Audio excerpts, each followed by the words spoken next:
Right.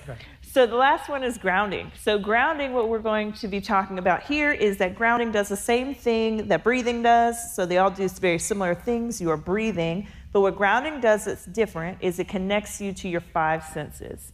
So why is grounding important? It puts you in the present moment.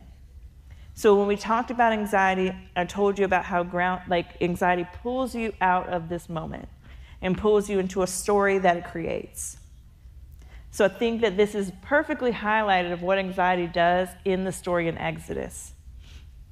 In Exodus, we have God's children in the wilderness. They're hungry. God says he's going to feed them.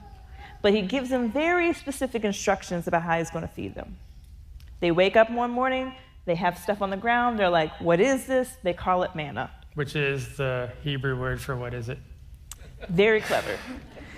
But he gives them very specific instructions about what they should do with this manna. He tells them, get only what you need. Don't collect any more. If you do, it will turn into maggots. So what do we see happen in the Word? We see people take more than they need, and then it turns into maggots.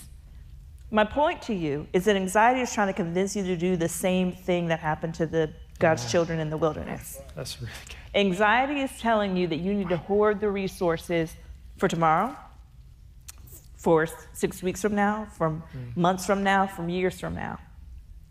But God promises you that he gives you everything you need, the patience you need, the peace you need, the love you need, the trust you need. You have it all here today. I cannot access it because if I'm trying to hoard it. I can't have what I need. So we're going to walk through grounding. Yes, y'all are our first crowd that we get to do it with. Okay, so get comfortable again. Relax your body. Take a big deep breath in through your nose, out through your mouth. Again, in through your nose, out through your mouth. As you're breathing, I want you to push your feet into the floor. Feel how the ground feels underneath your feet as you breathe in through your nose, out through your mouth.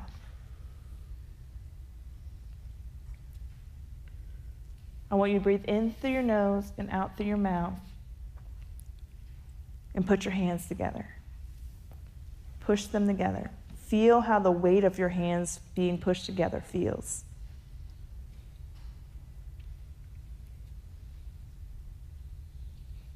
Now I want you to open your eyes. Find something that you can see. What color is it? What shape is it?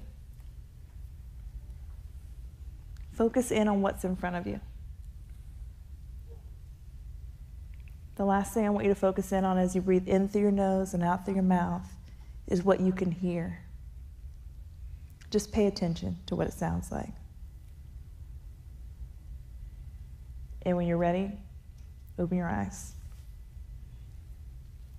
How do we feel? Uh-oh, he's gone. How do we feel? Yeah. So that connects you to what's in front of you. That is exactly what God promises you. He says that he will give you your daily bread. What you need is in the present moment. What you need is right in front of you. And say that again, because that's the key. Like, we're doing all this stuff, but the key is that this allows us to be present. Present, yeah. So if you're present, you're not thinking about the future. If you're present, you're not feeling the regret of the past. Yes. You're right here.